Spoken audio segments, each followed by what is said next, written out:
परम प्रधान विश्व करी राखा। एक नहीं, महापुरुषों के बहुत से दृष्टांत हैं। अभी जैसे स्वामी विवेकानंद की मैंने बात किया, स्वामी विवेकानंद का इतिहास आप पढ़िए, पूरे 40 वर्ष की उम्र नहीं थी, 39 में ही उनकी शरीर छूट गया।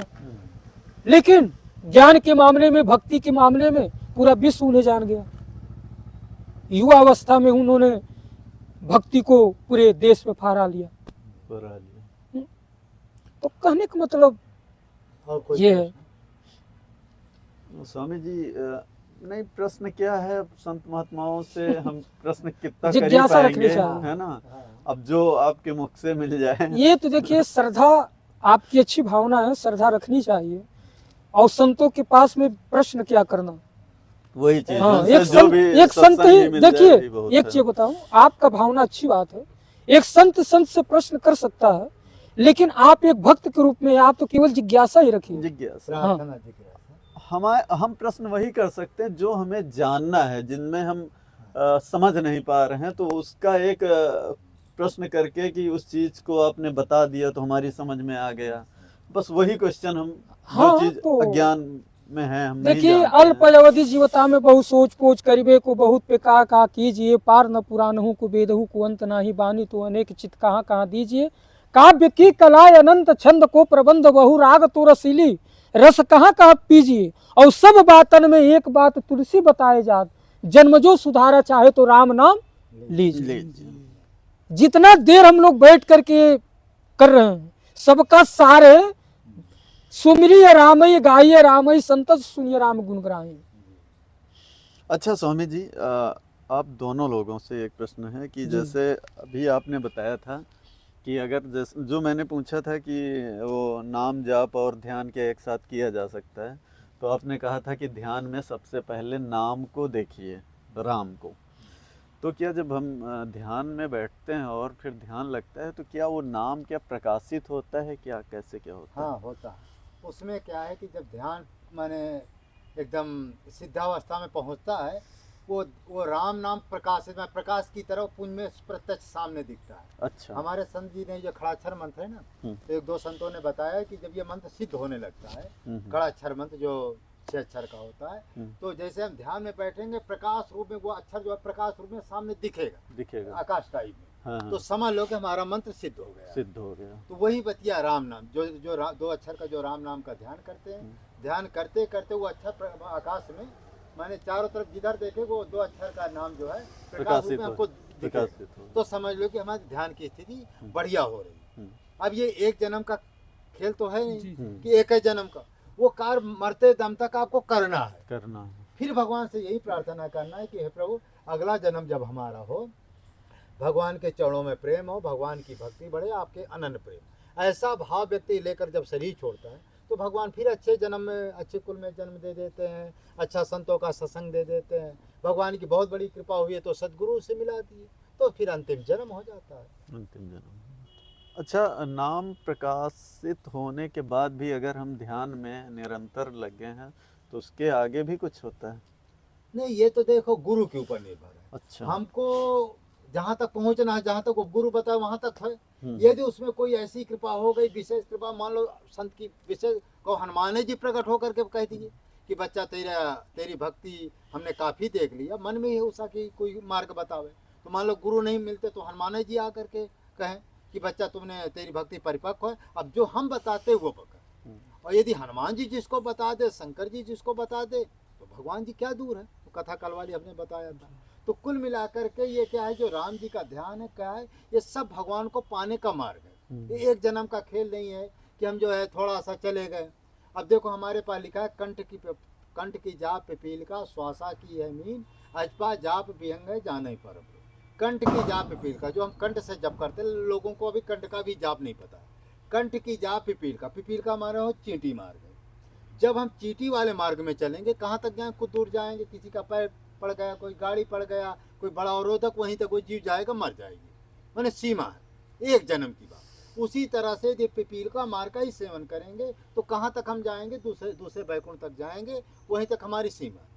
लेकिन उसका अंतिम है कि हमको पहुँचना है, वो मरेगी फिर आगे अगला जन्म लेगी फिर मर, क्योंकि जो भगवान के एक सिद्धांत है कि अंतिम जो आशा होती भगवान उसको पूरा करते। फिर क्या है कि कंठ की जा पिपील का श्वासा की मीन, मीन माने मछली मार्ग। मछली का मतलब जब तक वो समुद्र जल रहेगा तहाँ तक वो घूमने की उसकी हिम्मत है, वहाँ तक कोई उसको रोक नहीं सकता है।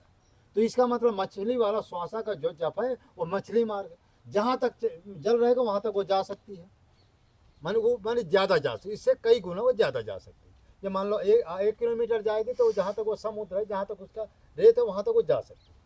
फिर कंड श्वासा की अचपा जा विहंग, विहंग माने पक्षी वाला मार्ग, चाहे वायुयान ले लो पक्षी। अब पक्षी का तो कोई सीमा नहीं है, वो माना नदी तालाब माने जीरो, भाई नदी तालाब उसके लिए क्या है, चाहे कोई बड़ा सा बड़ा सुरंग मिल जाए, बड़ा सा बड़ा समुद्र मिल जाए, पहाड़ मिल जाए, उसको कोई रोक ही नहीं सकता, क्योंकि पक्षी मार्ग है। इस हवाई जहाज है, चाहे जितना बड़ा समुद्र मिल जाए वो चीरता हुआ चला जाएगा। तो वही जाप को अचपा जाप कहा गया है। उस मार्ग को जिसको पा जाए वो भगवान के पास पहुंच जाएगा, क्योंकि उसका रोका नहीं है। तो हम लोग क्या है कि जब अभी कंठे की जाप को पता नहीं है, श्वासा की जाप का पता नहीं है, तो अचपा जाप तो बड़ा कठिन है। अब क्या है, कच्चा एक के मार्ग में सभी जीव, सभी चाहे संत हो चाहे गृहस्थ, उसमें पड़ा हुआ है। अब ये है कि फिर भी भगवान से प्रार्थना करता है कि प्रभु हम आपकी शरण में, तो धीमे धीमे कई जन्म का लिखा, अनेक जन्म तक सिद्धि ना, अनेकों जन्मों में चमत्कार होता, कुछ ही जन्म, कुछ अगले जन्म, कुछ अगले जन्म, कई जन्मों का खेल है। ये बड़ा गूढ़ रहस्य कहाँ तक बताया। और स्वामी जी कुछ अब और सत्संग दें हमें। तो कुछ सत्संग, देखिए सत्य का संग करना ही सत्संग है। अगर हम सत्य क्या है, ये सत्य ये है कि सच्चिदानंद रूपाय विश्वोत्पत्त्यादि हेतवे, भागवत जी का पहला श्लोक, तापत्रे विनाशाय श्री कृष्णाभयम्, और जय सच्चिदानंद जग पावनस कहीं चले मनोजन साम। राम जी को भी सच्चिदानंद बताया और कृष्ण को भी सच्चिदानंद बताया, यानी ये दोनों को संकेत करके सच्चिदानंद, सच्चिदानंद का मतलब सत्य स्वरूप नारायण परमात्मा, सत्य का अनुसरण करने वाला, परमात्मा का नाम, परमात्मा का भजन, यही सत्य है और यही सत्य है। सभी धर्मों का सार क्या है, गीता का देखिए पहला, गीता के किस श्लोक है, यदा यदा ही धर्मस्य ग्लानिर्भवति भारत। इधर हो तो सीताराम, गीता जी का जो श्लोक है, यदा यदा ही धर्मस्य ग्लानिर्भवति भारत अभ्युत्थानम धर्मस्य तदात्मा नाम सृजाम्यहम् परित्राणाय साधूनां विनाशाय च दुष्कृतां धर्म संस्थापनार्थाय संभवामि युगे युगे। ये तो गीता जी का, और इसी का हिंदी अनुवाद गोस्वामी तुलसीदास जी कहते हैं, जब जब होई धर्म के हानि और बाढ़हि असुर अधम अभिमानी, तब तब प्रभु धरि विविध शरीरा और हरहि कृपा निधि सज्जन पीरा, करहि अनीति जाई नहीं बरनी, सीधहि विप्र धेनु सुर धरनी। मतलब जब दुराचारी, अत्याचारी, अहंकारी जब इस धरती पर पाखंडी का बोलबाला बढ़ जाता है और वो अपने अहंकार में, बल के अहंकार में आकर के जब दुराचार करते हैं, तब तब प्रभु अनेक रूप धारण करके, कभी नरसिंह का रूप, कभी बावन का, कभी शुक्र का रूप लेकर के, कभी परशुराम बन करके, कभी रामकृष्ण बन करके आते हैं और कंस रावण जैसे दुराचारियों का हनन यानी हत्या करके, उनका वध करके पुनः धर्म की स्थापना करते हैं। सीताराम, वो जो है पुनः इस यदा यदा ही धर्मस्य ग्लानिर्भवति अभ्युत्थानम, भगवान क्या कहते, परित्राणाय साधूनां, मैं साधु के लिए आता हूं। प्रश्न होता है साधु किसको कहते हैं? साधु का मतलब होता है किसी गड़बेज से नहीं लिया जाता है।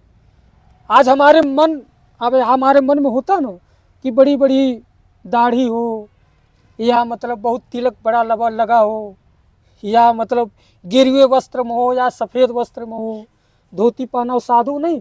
यहाँ गड़बेज की बात नहीं है। देखिए साधु, मनुष्य की तो बात छोड़िए, साधु तो पशु में भी पाए जाते हैं, जानवरों में भी साधु होते हैं महाराज। अब कितने नहीं कितने प्रमाण है। गिद्धराज जटायु जी भी साधु यानी गिद्ध हैं, उनको भी साधु बताया। और गद गिज ग्राह और गज की कथा आती है, वो भी साधु थे। महाराज जी कुकुर भगवान को भी कहा गया है, हाँ? कुत्ते को भी भगवान कहा गया है। नहीं, कुत्ते को भगवान नहीं कहा गया है, कि कुत्ते में से भगवान प्रकट हुए हैं। अच्छा, ये हाँ। बात है। हाँ, कुत्ते को भगवान नहीं कहा गया है। अच्छा अच्छा कुत्ते में से भगवान नामदेव जी जो थे, रोटी बना रहे थे, अच्छा अच्छा। जब रोटी जो है मुंह में भर के कुत्ता चल दिया, हाँ तो नामदेव, देखिए हम और आप, हमारे में और आप में अंतर क्या है? महापुरुषों में, महापुरुषों में और हमारे में अंतर ये है कि कुत्ता अगर रोटी लेकर जा रहा है तो हम डंडा लेकर के जाते हैं, डंडा लेके जाते हैं उसको मारने के लिए। लेकिन महापुरुष क्या करते हैं? डंडा लेकर नहीं जाते हैं, घी की कटोरी लेकर जाते हैं। और नामदेव जी ने कहा कि प्रभु, ये सूखी रोटी आपके गले से नीचे नहीं उतरेगा, सूखी रोटी मत खाओ, ये कम से कम घी चपोड़ लेने दो। अब कुत्ते के पीछे, कुत्ता मुंह में रोटी लिया, अब कुत्ते के पीछे घी की कटोरी ले जा रहा है। तो कहने का अभिप्राय ये है कि जैसे आपने पूछा, ठीक है, आपने बहुत अच्छा प्रश्न किया है, तो उसी तरह से मनुष्य हो गया, कुत्ता हो गया, यानी संसार में जितने जीव जंतु हैं, भगवान तो कोई नहीं है, लेकिन ये इतना है कि भगवान तो कोई नहीं है, लेकिन उसके अंदर भगवान जरूर है, भगवान का वास है। ऐसे तो कोई भी कह देगा मैं भी भगवान हूं, आप कह देंगे हम भी भगवान हैं, नहीं, ऐसे नहीं। भगवान का अंश, ईश्वर अंश जीव अविनाशी, यहां लिखा, ईश्वर अंश जीव अविनाशी, चेतन अमल सहज सुखराशि। हम भगवान नहीं है, लेकिन भगवान का अंश जरूर है, भगवान का अंश जरूर है। चींटी के पग नूपुर बाजे सोऊ साहब सुनत है। महाराज, चींटी के पैर में अगर घुघरू बांध दिया जाए, किसी संत ने बड़ी अच्छी बात किया है कि चींटी के पैर कितने छोटे होते हैं, उसमें घुघरू कितना बड़ा है। उससे भी छोटा घुंघरू होगा तो बनेगा। भाई घुघरू तो बड़ा है, लेकिन चींटी के पैर छोटा। तो यहाँ लिखा है, कबीर साहब ने कहा। हाँ, कबीर की वही बात हमको याद आती है कि आपने सुना है कि कबीर की बाणी उल्टी है। कैसे? उखड़ स्वभाव के थे बाबा, लेकिन वो सीधी लगती है। हाँ। अरे कम्मल बरसे और भीगे पानी, अरे पानी बरसे और भीगे कम्मल तो समझ में आता, लेकिन कबीर बाबा की उल्टी बानी क्या कि कम्मल भीगे, कम्मल बरसे और भीगे पानी। अब कबीरदास की उल्टी बानी, तो केवल देखिए उल्टी नहीं, समझने का फेर होता है, समझने का फेर। तो संतों के कुछ बाणियां सुनने में तो उल्टी होती हैं, लेकिन अर्थ उसके बहुत सीधे होते हैं। तो इसका क्या अर्थ होता महाराज? बरसाए कंबल भीजे पानी, इसका क्या अर्थ होगा? इसका अर्थ ये हुआ कि, देखिए इसका अर्थ ये हुआ कि एक बीच में कौन है, जवान बैठा, और एक बुढ़िया और एक बच्चा बच्ची जो भी कहिए। तो एक किशोर अवस्था होता है, एक युवा की अवस्था होती है, एक बुढ़ापा होता है। तीन ही अवस्था बताया है मनुष्य का, तीन अवस्था। मैं उसी को थोड़ा सा विस्तार करूंगा। बचपन में बताया कि धरा धाम सत्य है, जवानी में बताया कि नहीं अर्थ काम सत्य है, लेकिन जब पिजड़ा से पंछी उड़ के चला तब लोगों ने कहा नहीं, राम नाम सत्य है। एक अलमस्त साधु बैठा था और तीन जा रहे थे, तो बीच में जो जवान थी, तो साधु ने कहा कि अरे पिछली के छोड़ और अगली के छोड़ और बिचली के रगड़ दे, बिचली के रगड़ दे। तो इतना मोटा डंडा लेकर के एक व्यक्ति दौड़ा, बोला बाबा तुमने इसे कैसे बोल दिया? बिचली के छोड़, पिछली के पकड़ और अगली के छोड़, पिछली के रगड़, क्योंकि बीच वाला जो जवान थे। ये आप ही की बात का उत्तर दे रहा हूँ, बहुत उखड़ भाषा है। जब डंडा लेकर के आए मारने के लिए, बाबा ने कहा कि रुकिए पहले हमारी बात को सुन लीजिए। बोले महाराज तीन महिला जा रही हैं, आप कह रहे कि बिचली के रगड़ छोड़, पीछे को छोड़ और बुढ़िया को छोड़, बाकी को छोड़, जवान को रगड़।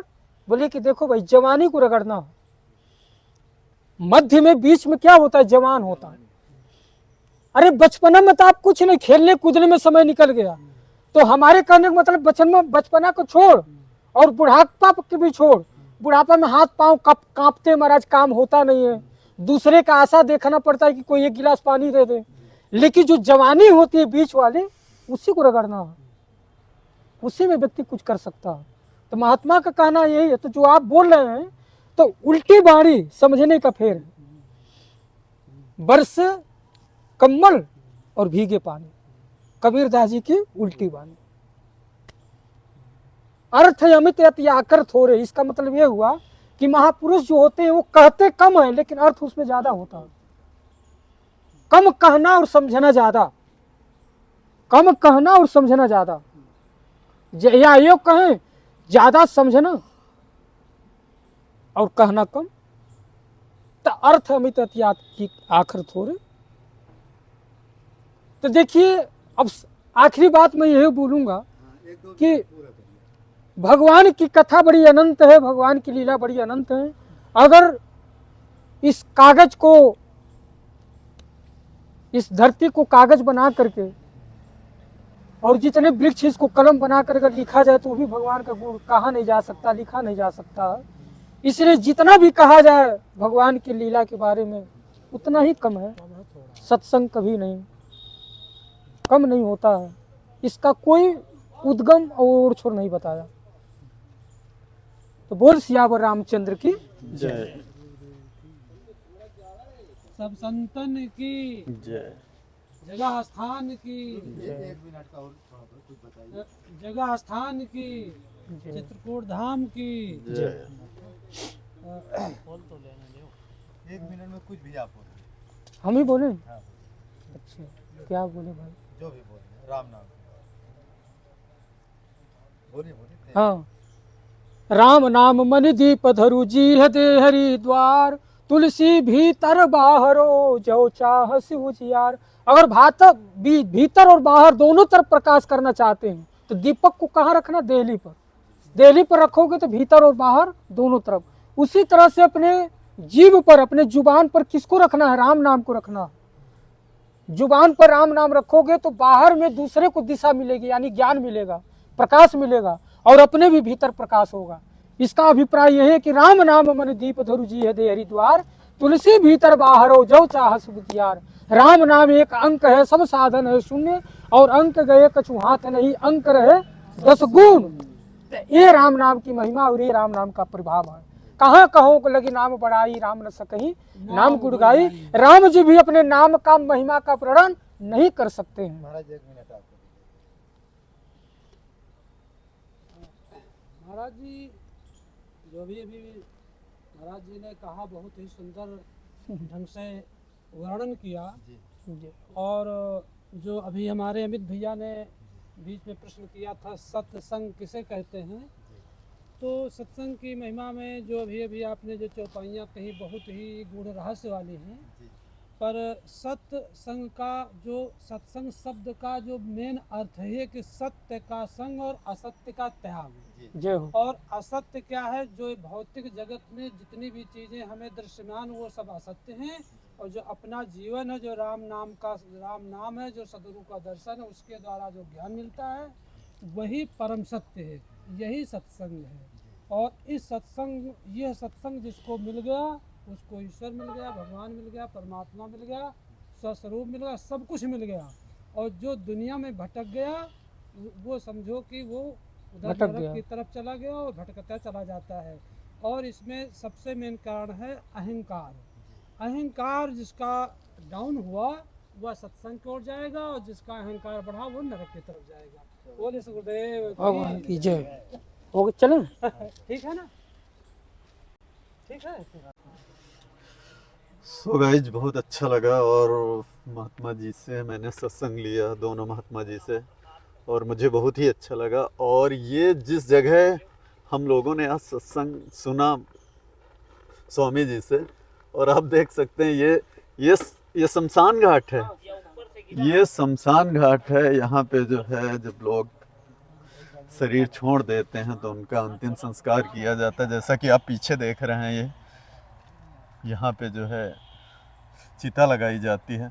और आज इसी जगह बैठ के हम लोगों ने स्वामी जी से सत्संग सुना। लोग बहुत अच्छी जगह है, क्यों स्वामी जी?